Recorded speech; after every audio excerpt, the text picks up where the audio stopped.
Olá pessoal, tudo bem? Muito prazer, sou Samuel e hoje eu vou falar sobre a prisão em flagrante. Bom, a prisão em flagrante ela é regulamentado pelo Código de Processo Penal e encontra o seu fundamento no artigo 301, pelo qual farei a leitura e darei prosseguimento na explicação dos artigos 301 e 302, que trata sobre a prisão em flagrante. Bom, a primeiro momento, gostaria de pontuar o que nós estudamos no direito processual penal, em que existe um tipo de prisão, que seria a prisão posteriormente à sentença penal condenatória transitada em julgado, em que declara que o réu foi culpado, de determinado crime. Mas enfim, além desta prisão, que é a via de regra, existe outras prisões que são exceções, como por exemplo, nós temos aqui no Código de Processo Penal, no artigo 302, a prisão em flagrante. Nós temos outros tipos também de prisão, que seria a prisão preventiva, a prisão provisória e dentre outras prisões. Mas enfim, voltando aqui para o tema do nosso vídeo, quanto à prisão em flagrante, de acordo com o artigo 301, quem teria a competência para dar voz de prisão? Vamos fazer a leitura e depois vamos para a explicação.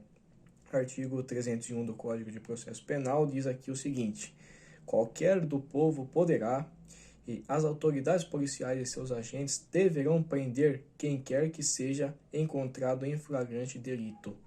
O que quer dizer aqui? A primeiro momento, quando fala sobre qualquer pessoa, há a possibilidade, dele, havendo essa possibilidade, é claro, dar voz de prisão a qualquer um que ele encontrar em flagrante delito. Bom, a diferença de qualquer pessoa, qualquer um do povo e os agentes da polícia ou policial que está incluído aqui no artigo, é que ao povo, a qualquer um do povo, ele tem a possibilidade de dar a voz de prisão. Já as autoridades policiais têm o dever de efetuar a prisão ou de dar a voz de prisão para aquele que é encontrado em flagrante delito. Então está aí uma grande diferença. E o legislador ele foi bastante claro em relação a isso, porque se a gente for levar em consideração, qualquer do povo, o povo, por si só, ele não tem o treinamento que as autoridades policiais têm para se efetuar uma prisão. Então, numa eventual necessidade e possibilidade, ele poderá dar a voz de prisão. Já as autoridades policiais, não. A autoridade policial, ele deve ter o dever de efetuar a prisão num caso de um flagrante delito. E também ele tem os treinamentos policiais equipado para isto, Enfim, vamos dar continuidade aqui sobre os tipos de prisão preventiva. Nós temos aqui prisão em flagrante, Nós temos a prisão em flagrante própria, que está contida aqui no artigo 302 do Código de Processo Penal, inciso 1 e 2, que diz o seguinte: considera-se prisão em flagrante delito quem, aí inciso 1º, está cometendo a infração penal, inciso 2º, acaba de cometê-la. Ou seja, o artigo aqui, ele diz que a prisão em flagrante é aquela em que é pego o autor da infração em flagrante delito porque ele está cometendo o crime. Então, quando nós pegamos alguém no ato do crime, se nós formos estudar no direito penal, a gente encontra uma teoria que diz o seguinte: iteris crimes, que é composto por 4 fases, ou seja, o crime ele tem 4 fases. para ser considerado crime, nós temos a fase da cogitação, a fase da preparação, a fase da execução e a fase da consumação. Na cogitação é quando eu penso, vamos exemplificar aqui o crime de homicídio, o artigo 121 do Código Penal, que é matar alguém. Então, a primeira fase seria a cogitação, quando eu estou pensando. Até aí não é crime. Então eu penso, vou matar fulano. Aí a segunda fase seria a da preparação, que é quando a gente se prepara para cometer aquele crime. Então eu vou lá, desde que a segunda fase, que seria da preparação, não constitua por si só, de forma autônoma, um crime, então aquilo não seria crime. Eu vou exemplificar aqui então que na preparação eu vou pegar uma arma branca, que seria uma faca. Não é crime ter uma faca, né? Então eu tenho uma faca. Agora, se eu tivesse já uma arma e não tivesse porte de arma, daí já seria o crime. Um crime autônomo, né? Porém, eu estou exemplificando como se não fosse um crime autônomo. Então, tenho lá uma faca, estou me preparando. Aí a terceira já pode constituir crime, que seria a execução. No momento da execução, por exemplo, eu vou lá e acerto a facada na pessoa, né?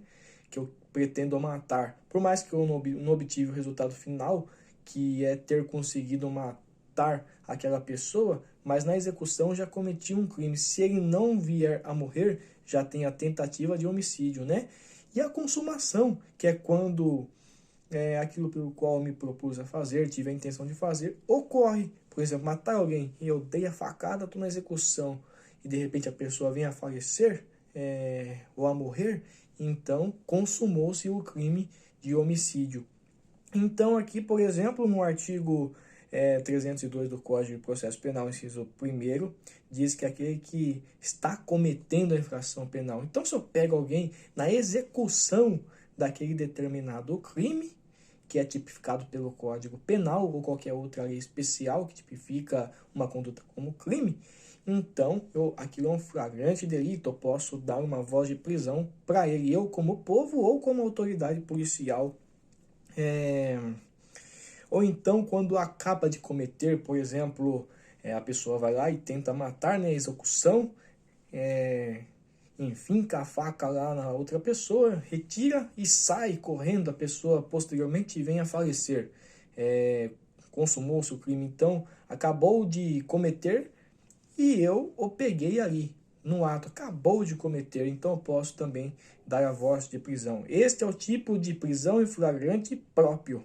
E nós temos também a prisão em flagrante imprópria, que está aqui também descrito no inciso 3º do Código do artigo, no inciso 3º do artigo 302 do Código de Processo Penal, que diz o seguinte: também é considerado como prisão em flagrante quando é perseguido logo após pela autoridade policial, né? Volta naquilo que nós já estávamos comentando antes, que ele tem o dever de dar a voz em prisão, ou então pelo ofendido ou por qualquer pessoa em situação que faça presumir ser o autor da infração.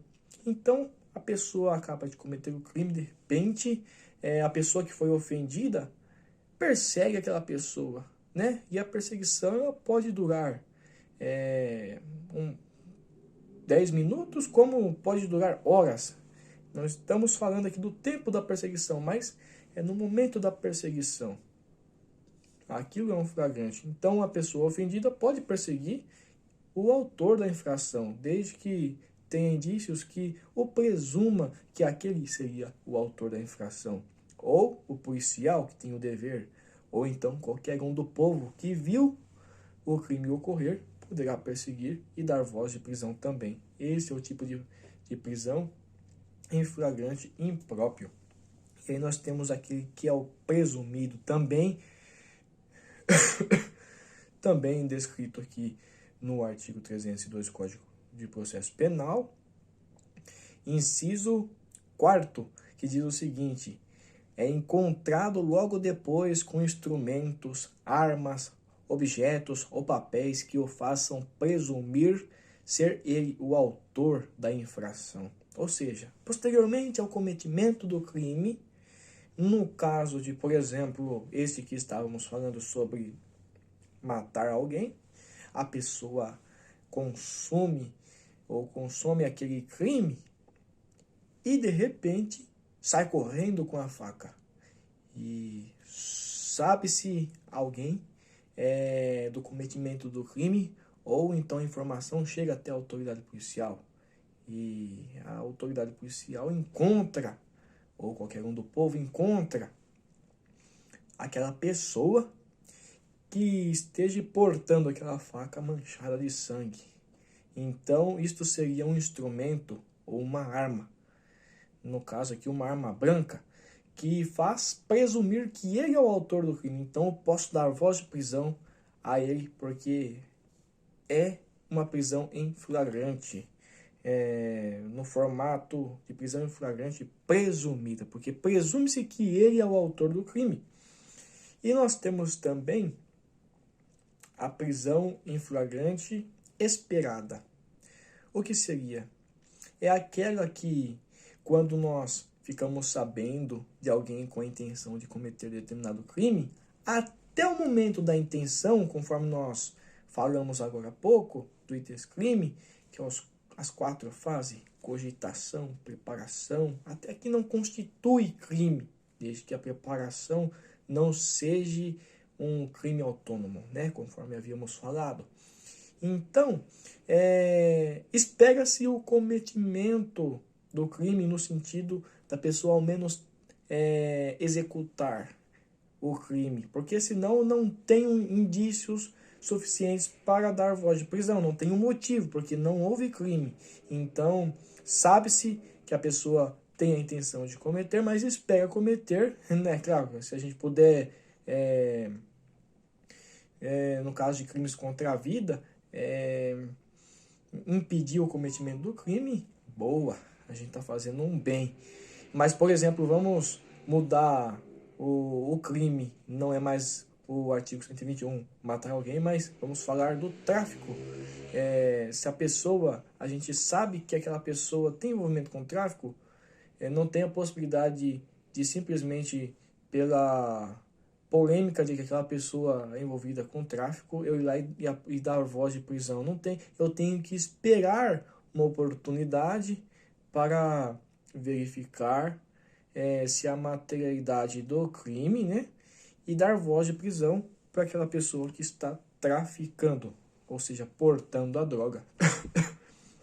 E nesse sentido, eu tenho a legalidade para dar voz de prisão porque aí houve crime, certo? Então, neste caso, é mais aplicável às autoridades policiais. E aí nós temos também a prisão em flagrante retardada. Esta é regulamentada pela Lei 12.850 de 2013. O que seria esta prisão em flagrante retardada? Esta é mais para o caso de ações policiais de controle, controlada no caso.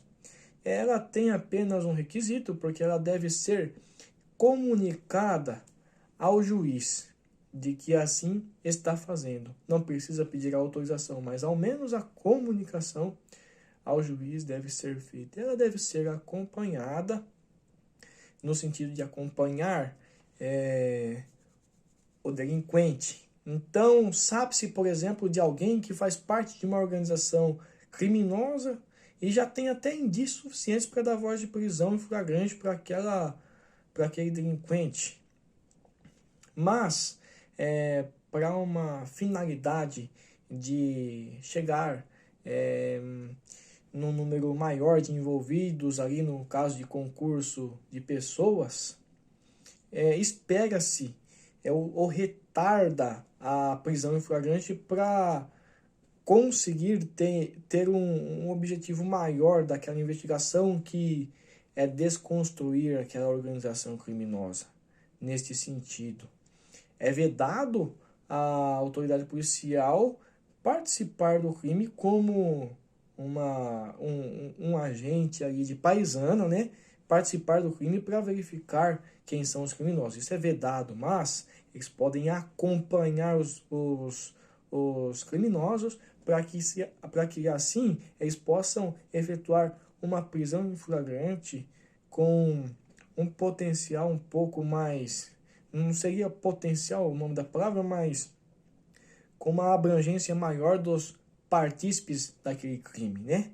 E desta forma ter um sucesso e uma eficiência melhor no quesito de investigação, porque cabe a polícia investigativa, mais a polícia civil, polícia federal, né? Esse tipo de ação policial controlada, né? Para que se tenha um efetivo da prisão. Bom, esses seriam os tipos de prisão em flagrante, descrito aqui no Código de Processo Penal, bem como aquela regulada por Lei Especial 12.850 de 2013. Eu espero que vocês tenham gostado do vídeo, que tenham tido um compreendimento acerca do que foi dito, e nós vamos fazendo mais e de quando em quando postando aí para vocês, tá bom? Muito obrigado e até a próxima.